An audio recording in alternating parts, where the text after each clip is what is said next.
Greetings, everyone. Pete Pardo here from Sea of Tranquility. Welcome to a very, very, very special episode of the show. We've got a living legend here with us today on the Zoom, none other than Mark Farner, founding member, guitarist, singer, songwriter, a Grand Funk Railroad, longtime solo artist. Mark, welcome to SOT. Happy to have Thank you. you, brother. Good to be here with you, Peter. Absolutely, absolutely. Today's a good day because, as we were talking just before we started recording, Mark is still out there rocking and rolling, which for all of us is a great thing. You got a brand new album coming out, Yeah, Closer to man. Home, which kind of like a Yeah, little nod to this thing right here, right? yeah, closer to my home. That was closer to home. And Yep, I'm getting closer to my home. that's right. That's right. So closer to my home, closer to home. So brand new album. Again, kind of almost like paying homage to that great album released back, geez, 1970, Mark. Third album from Grand Funk, long Dude, time ago. dude. Long time. Yeah. Yeah. But the difference between the versions, I re-recorded it on Closer to My Home, this album that's produced by Mark Slaughter. And we put everything in A432. The tuning standard for the United States has been A440 since 1953, but it switched from A432 to A440. And why anybody would do that when you see what 440 does to natural mass, it's a riff against natural things. And 432 blends flawlessly with natural things, especially water. And how much are we, percentage wise, how much of this human temple is water? It's mostly, right? I mean, I'm not sure what the actual percentage is, but it's pretty high, right? It's up there. Yeah. So this version is friendlier to the frame, buddy. The original is pretty friendly too, though, I might add. But yeah, it's Yeah. so you got a whole bunch of songs on this new album, a lot of different lyrical themes. Right off the bat, you got the song "Anymore," right? Which it's the first song that they gave me to listen to, but I'm assuming that's the kickoff track. I mean, that's pretty autobiographical, right? I mean, you don't Yes. need to. I mean, just first listen, I'm kind of like, all right, you're kind of telling a little story about your time with the band and now your time on your own. Can you talk a little bit about maybe this song and some of the lyrical concepts behind a bunch of the songs on the album? Sure. On Anymore, when my son Jesse was alive, God rest his soul, he passed in 2018. He was injured in 2010 and he broke his neck. He was quadriplegic. He was on life support. And he just only thing he could do was move it. This is all he could move. He could turn his neck from side to side. And in spite of uh, the life support system that he had in his neck and this ventilator, he was able to use that and communicate and say words and talk with using that. So I'm out in the living room and I have my acoustic guitar and I'm playing and I come onto these chords that are like the opening chords of Anymore. And I start playing. I go, oh man, that's nice. And we got hardwood floors. When Jesse uh, was injured, we took all the carpet out of the house so that he could get around in his little wheelchair. That was he steered it with his mouth, Peter. He Gotcha. had a little straw, and he would puff and sip and whatever they do. He did it good, man. He was like Andretti on that thing. So, anyways, I'm out in the living room, reflective surface. I'm in 432. I'm playing. I'm loving it. I love my guitar, my Taylor acoustic. It's a CE 616. Sounds huge. It sounds as big as the room you're playing it in. And I I'm just like in this state of mind that is, in spite of everything around me, the chords took me to a nice place. That progression just, and I started thinking, when I was young, I listened to the words of men, but that was then, and I won't listen to them anymore. They told me things I should believe, but all that did was make me grieve. So I won't listen to them anymore. Love keep on shining, shining on me. Love keeps on shining far as you can see. Keep on looking. And these it starts coming to me. Well, anyways, I go in to see Jesse a little while later, and he said, "Dad, what was that song you were playing?" I said, "What do you mean?" He says, "You were on your guitar this morning playing the song." I said, "Oh, it's called Anymore." I said, "It's not done yet. I just kind of got started on it." He says, "Well, I want to tell you something. That song's a hit." And he at my at the time he was probably 24-year-old kid, uh 23, 24, and he's telling me my grown-up song is a hit. I thought that was a pretty good sign. And then when we got to Tennessee and I was at Slaughter Studio, um, he started, we were cutting the track, just putting the music down. And he said, he started reciting some words, and I'm going, yeah, man, it's forgiveness, because that is the power of love. That is the definition of love, forgiveness. And not a lot of people can get a hold of it. No, sadly, You no. know, we are compelled by other sources to get a hold of anything but forgiveness.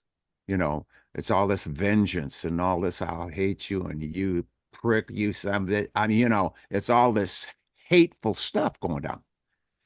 So, in spite of that, in the beginning, it was me and my band. I'm sad to say that we don't play together anymore. It's not the quantity, it's the honesty, my friends. The story ends, and I'm not angry with them anymore. You know, I had to let that go. I had to let it go years ago. But I think it's something that we all can relate to, because if you haven't really experienced the joy of forgiveness, of letting something go that's been bothering your ass for years, man, you just don't know what joy is. Because I think that that is the love, that the Bible talks about. It's a rewarder of those who diligently seek it. And how you going to seek it if something's in the way? You get that something in the way and you shove it aside and you go straight for the love, man.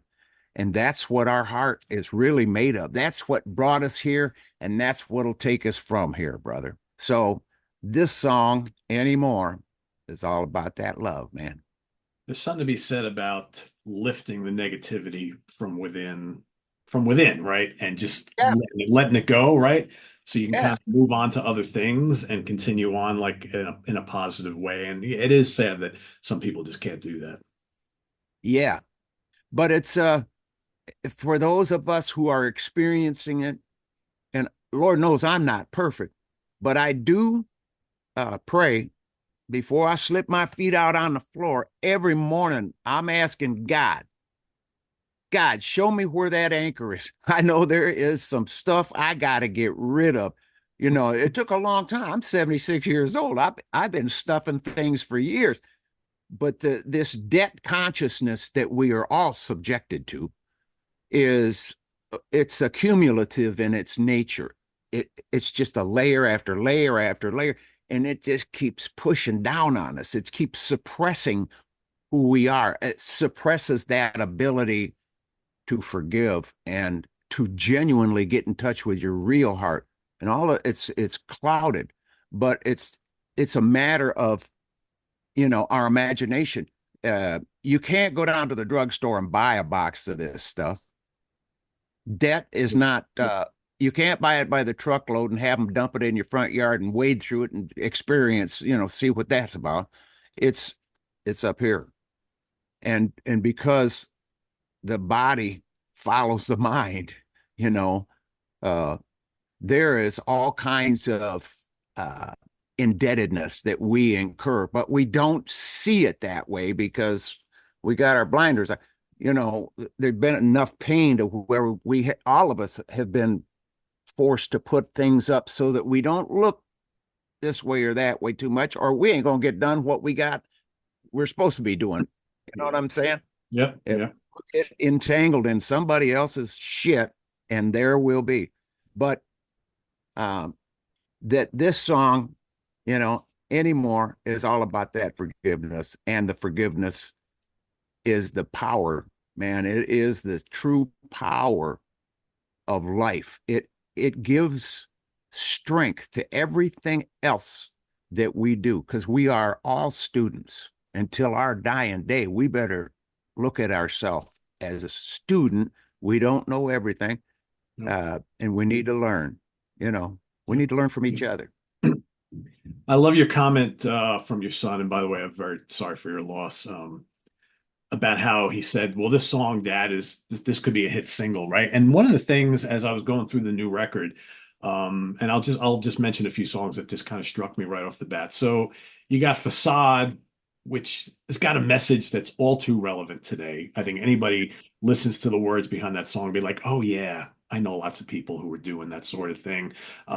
Friends Forever shows Uh-huh. that all these years later that Mark Farner can still write a great pop song.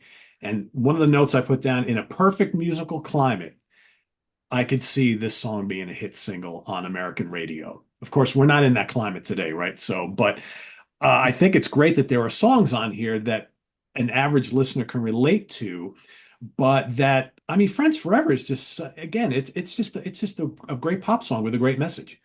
And that's kind of missing, I think, with pop songs nowadays. And look at an old veteran who's going to show the rest of the world that, these kind of songs can still exist and we can still write those. That's right. And Jim Peterick, who I went to his place first to uh to initially do some the recording, and then there was a version of this song that we both sang a little. He I sang a verse, he sang a verse. We kind of back and forth it, and then I told Mark Slaughter, I said, I've I love the song, but I've got an idea for a bass line that would give it more of a Motown, more of a R&B feel, and because that's what was missing to me. It was, so, and I wanted to just sing it and sing it with all my heart.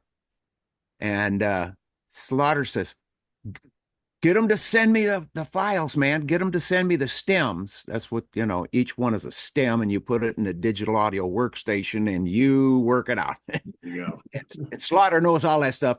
I just know the words. I learned the words, brother. So they sent the stems, and Slaughter put it together, and he brought Johnny B, Badanjik. He's the drummer for Mitch Ryder and the Detroit Yes. Wheels. And man, I'm telling you what, he lays down the law. And he inspired part of this song because I was jamming it with him.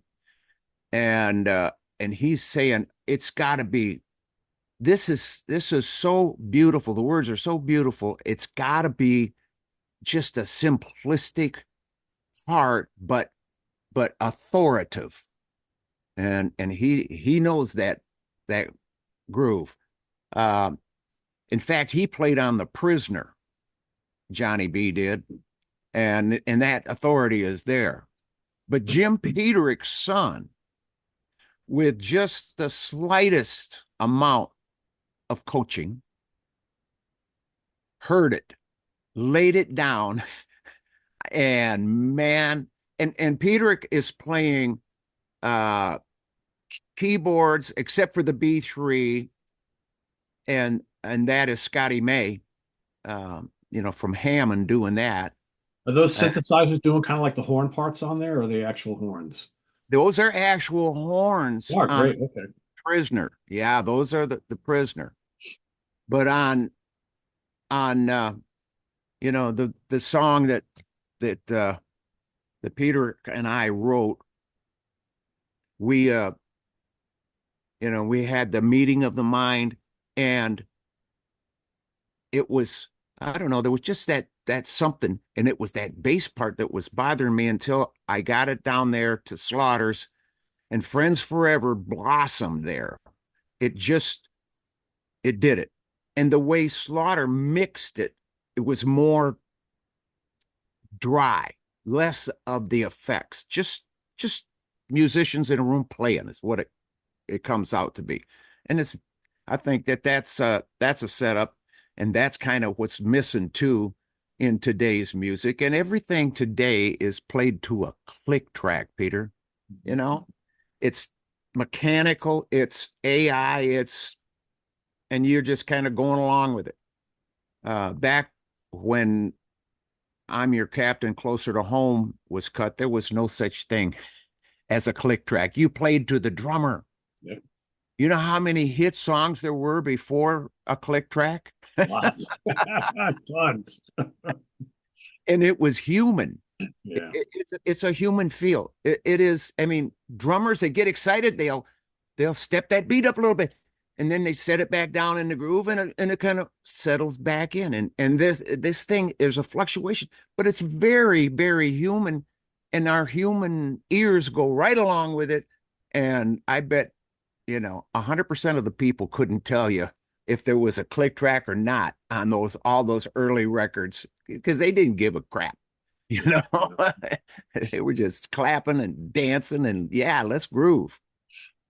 I'm glad you brought up The Prisoner because that's another song I wanted to highlight. And one of the things great about this album is that there's so much variety, and it brings me back to kind of like you know, and I love all the Grand Funk records, but like these albums, right? Like We're an American Band and Shining On, where you had your rockers, you had your ballads, you had your bluesy stuff, a little bit of everything. So you got like The Prisoner, which is bluesy and funky, good feel to it.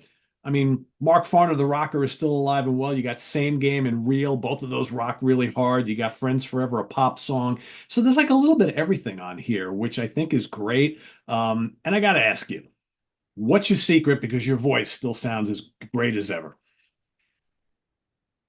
Thank you. Well, uh, I sing all the time. It's exercised by reason of use. If I'm in the woods uh, cutting firewood, I'm singing. I'm out there singing. And man, I just sing loud, because in order to hit the notes that I hit in the songs that I sing, I push a lot of air across them. And so I got to have my cardio up. My air has got to be up there. So around the farm, I run here and I run over there and I run back there to the mill shed and I run out there to the backstop for the shooting range and I run back to, I'm running all the time. And physically, uh, before I do a take in the studio that I know I've got to carry some long notes out, I've got to, persevere. And so what I do is I'll do some crunches. I'll lay down on my back and just do some crunches, some setup kind of, and get my abdomen working, because I know it's going to be working when I stand there at that microphone. So I get it warmed up. I get it warmed up. And before I go on stage, I'm warming it up. Um, and so far it's working, you know. But that's been a lifelong thing with you because even back in the old days, in the 70s, you were always in great shape. You look like that you always took that whole kind of concept very, very important because you got to deliver vocally every single night.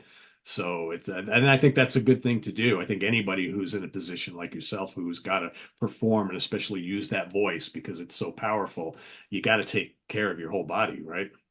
Right on, right on. And farming has been, I've been farming all my life. some manner of farming. I mean, we had cattle, and I had international grand champion horses. Well, we were farming 1,600 acres in northern Michigan, my wife and I, and two of the guys that worked on the road with me, the roadies. One guy, John White, his dad had a dairy farm, and he knew all about, the tractors and the drills, grain drills, the combines, everything. And we just have had that lifestyle. I cut down enough cedar logs on the farm to build a 4,000 square foot log home. I sawed them up on a sawmill that I bought out of the back of Popular Mechanics magazine, a bell saw sawmill. I put it on womanized lumber that was as straight as a pin, and I ran it with the 6-cylinder Hercules motor off my 55 John Deere combine. And I cut that wood up in during the winter. We went out into the cedar swamp and things were frozen. So I got some nice trees. We winched them out, put them on the sawmill, sawed them up, and friends of mine helped and built my house. And it was great exercise, But that we'd go out in the morning and take 10 sandwiches. A friend who was 6'8" and went 310 pounds. So we'd take 10 sandwiches and he'd eat five and I'd eat five, buddy. I weighed like, at that time, I weighed more than I have ever weighed in my life, but I wasn't fat. It was all muscle from work and work, work, work. I weighed like 190 pounds and I didn't have any fat on me. And back then I was like 5'8". Well, I'm 5'7" now. I'm shrinking.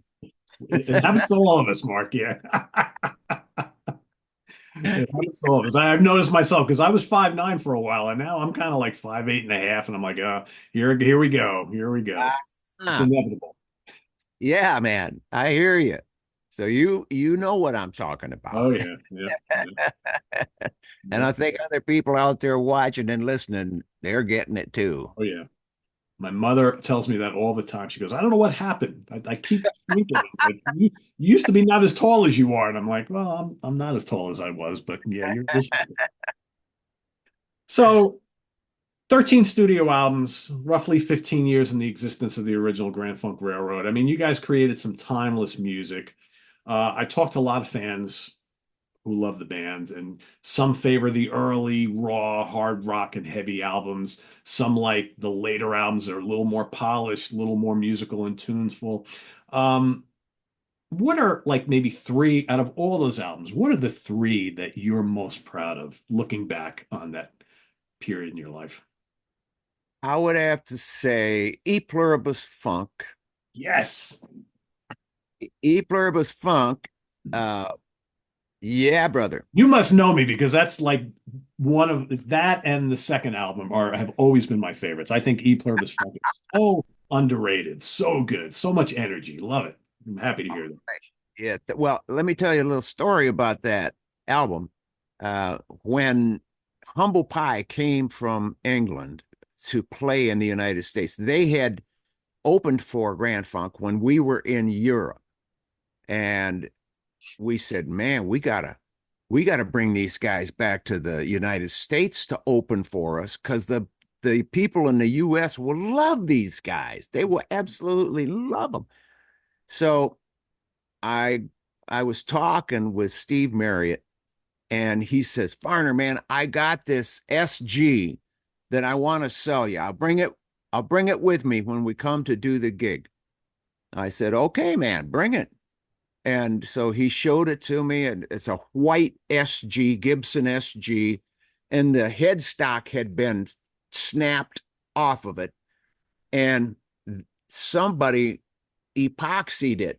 I think they JB welded it back together, and it was just the slightest little bit off. It wasn't a perfect, fit, but I sat there and I played it. I went, No way. He's looking at me. Steve's going, oh, yes, way, buddy. Yeah, that thing plays. And you know you're loving it. And I said, yes, I'm loving it. How much? He said, $200. I said, get out of here. Here.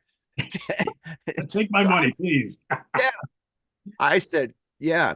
So I wrote every song because I was so inspired by that axe. I wrote every song on E pluribus funk on that white SG, including Loneliness.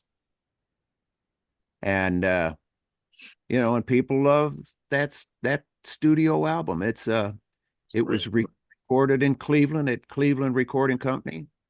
Don Hammond was the owner engineer. He had all of these old microphones, tube mics, and just some pristine AKGs and Neumanns, just beautiful.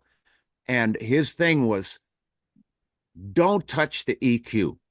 Let me get a mic that does it for us. That way you're not adding noise to the mix, because everything above, on a graphic equalizer, if you pull away from it, you're pulling the noise down. So like Todd Rundgren showed me, he says, if you want 3.5 to stick out, you don't push 3.5 up above flat. You pull everything down that's preventing you from hearing 3.5. And I went, bingo, the light went on, and that has stayed with me ever since. So that is it in the works on E pluribus funk. It was some good, really good engineering. Don Hammond, God rest his soul, what an engineer. What wah pedal were you using back in the day? Did you using a Vox or a Crybaby? That's Cry baby, okay, gotcha. cry baby. Yeah, I still got the cry babies. Got it. That's what I use now. Yeah, I have only ever used them. So yeah, they're wonderful. I mean, there's others that sound really good, but there's something about that Crybaby. So yeah. Yeah, yeah. So what Nope. besides E Pluribus Funk, what other two albums would you put in your top three most proud of? Closer to home, Okay. because it contains the song Closer to Home, I'm Your Captain. And I prayed for that song. I said my prayers and I put a PS on the end of my prayers, and I said, God, would you please give me a song that would reach and touch the hearts of those you want to get to? I got up in the middle of the night and wrote that song, but I didn't know it was a song, Peter. I keep a steno pad next to my bed on the nightstand because I write a lot of things. I mean, a lot of them don't turn out to be songs, as it turns out, you know. Uh, but when I wrote this song, I was spent. At the end of it, man, my energy was gone, and I just kind of rolled back under the sheets and finished off the night. Got up in the morning, and when I had my coffee made and I'm sitting there, I reach over and I grab my George Washburn acoustic out of the stand and I start playing bum bum bum bum bum bum doo doo doo doo, and I'm like, oh, that's kind of cool, It just started coming, and I hit a C chord that I'd never made this inversion of a C before, but it had harmonics that were ringing out against each other, and it was kind of this magical little. And I went, wow, is that? And as I'm looking at my hand, saying, don't forget this one. You better memorize this one. I'm looking at. Then my mind went, the words in the other room, the words in the other room. I went, oh yeah, okay. So I go in, I grab the words, bring them out, put it on the table, and I always had a cassette recorder there in case I stumbled across something I liked. And so I hit the red button, man, and I sang those words and took it to rehearsal. We worked on it, and it was a big hit, buddy. Was. And it's been one of those endearing songs. I think one of the great things about Grand Funk Railroad is, maybe a lot of the critics didn't quite get you guys, but you were the people's band. The Yes, kids got you. With the young folks, got you. Everything you guys sang about, they understood and could connect with. And at the end of the day, that's who's buying the records and that's who's going out to see the shows, right? That's the important thing. that is it. And I always would marvel when we'd get lambasted, and some critic would, you know, just trash us. And I go, man, what show was this guy at? Yeah. He wasn't at the show last night. That audience, he didn't report on the reaction of the audience and how they love this band. But as it turns out, Terry Knight, our first manager, told us that he was going to keep us from doing any interviews to create a mystique, Peter, Mm. right? Going to create a mystique. We're 20 years old. I know nothing about mystiques. I know nothing about the music business, publishing, any of that stuff. I know nothing. So the media So, held it against you. Ah, yes, yes, wow. yes. Now it makes sense. Yep. And just and now that people can talk to me and see who I am, hear who I am, it's finally sinking in, and as we are talking, I'm sure people will go, oh, that's why they were slammed like that. They were pissed because they couldn't get to us and talk to us.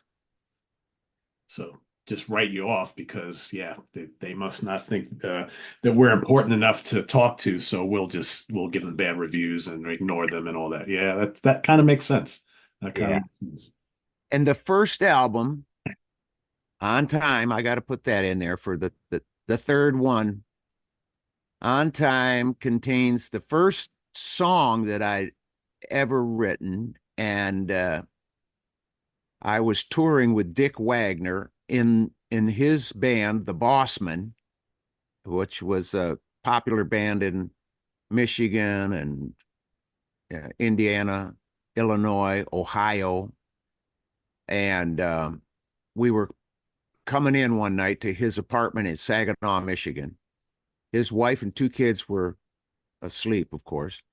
It's about 3 o'clock in the morning, and we're setting out in his living room with our electric guitars not plugged in. So electric guitar that isn't plugged in is not very loud.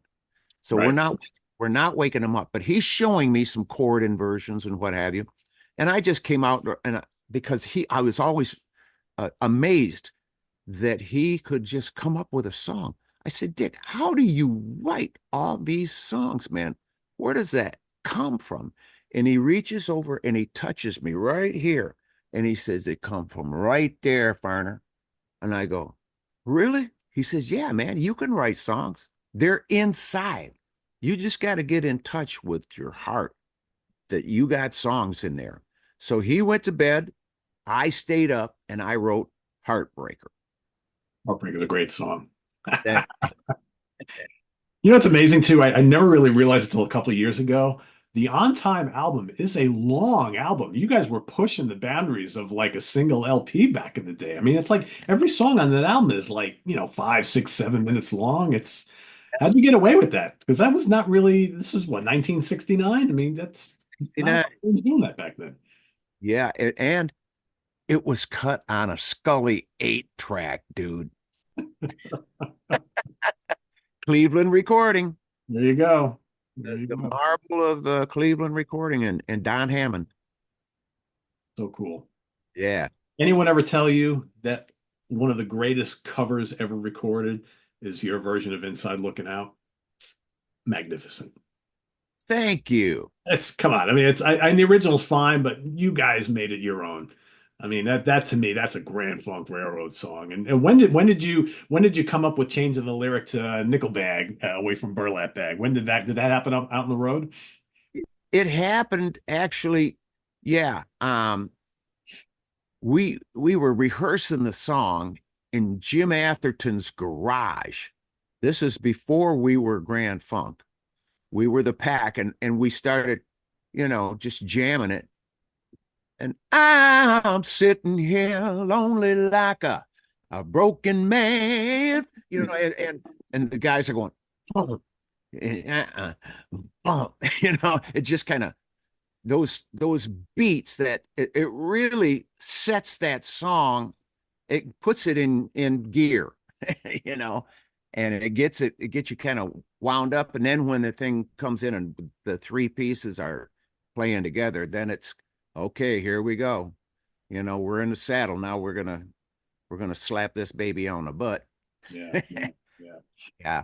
So good. And I love how like early on, you're like one of those few guitar players from that era who like had this nasty guitar tone, but you didn't like overuse fuzz. It was just, it was like a clean sound, but it was raw and it was dirty. What was the kind of secret behind that? Because all those early albums just have that like really raw, like gnarly sound, but you can tell you're not using fuzz. You're just generating gain in different ways, which I think is really, really cool. Well, and we were playing through West amplifiers that were made in Flint, Michigan. I worked at West Amps. I built cabinets. I soldered circuit boards.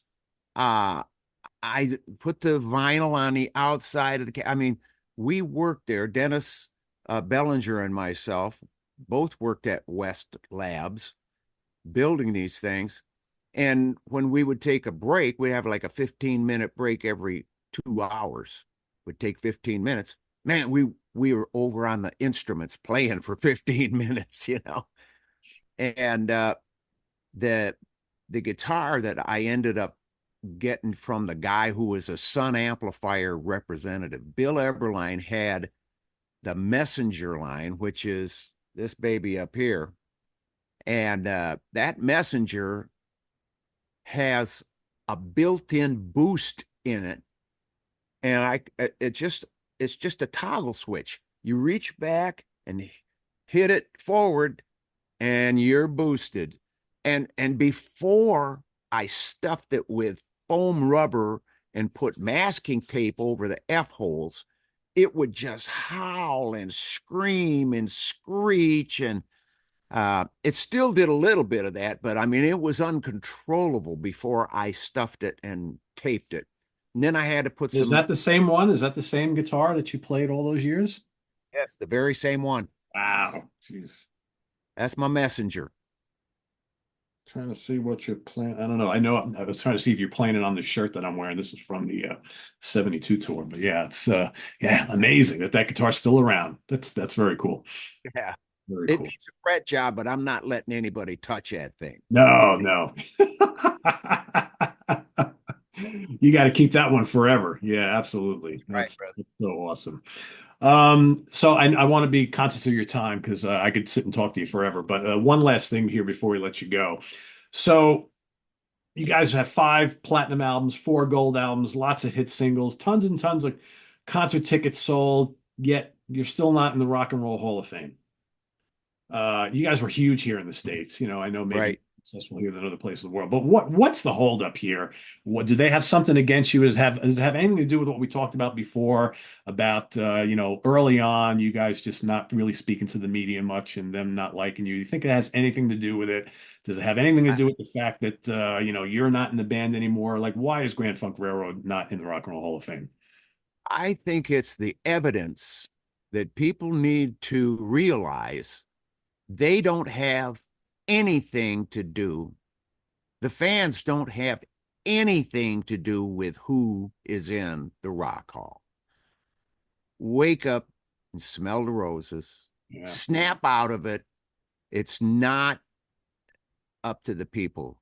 Or, you know, Kiss would have been in there a long time ago. A lot of different bands. If it was up to the numbers of records that we sold, if it was up to the popularity that we attained as rock bands with our audiences, with our fans, then the Rock Hall would look much different. much different. Yeah, yeah, for sure. And uh, let me say, Grand Funk does not have that brown ring around our lips.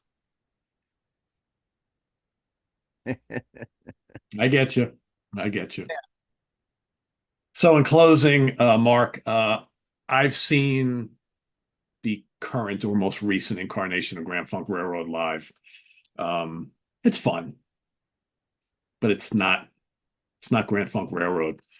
And I know you've kind of moved on, and we talked about it earlier on here today. But what's it going to take for Don and Mel to wake up and smell the roses and say, "Hey, let's give the fans in the world that reunion that everybody's been asking for"? That's what it's going to take. You said it, buddy. for them to wake up and let's give the fans, for them to realize, for them to play to the fans instead of the egos that are keeping that from happening. I have been willing and I have been after them for 20 plus years to put it back again for, on stage for the sake of the fans. Give them the real deal. But God bless them. I mean, I love those guys. They're just off their path right now. I mean, even for them, if it was all about the money, okay. Yeah. 'Cause, Grand Funk is playing small little venues. They're playing the fairs and all that kind of stuff. Yep. You can double that, triple that with the original three guys getting back to it. Even if you can get Craig would be interested, right? That would be big, big business. All of a sudden, Grand Funk Railroad are playing 5,000 seat venues plus on a regular night.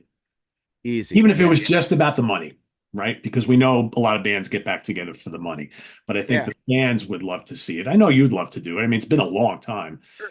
Yeah. For the So, sake of the fans, but I love the fans. I'm a fan.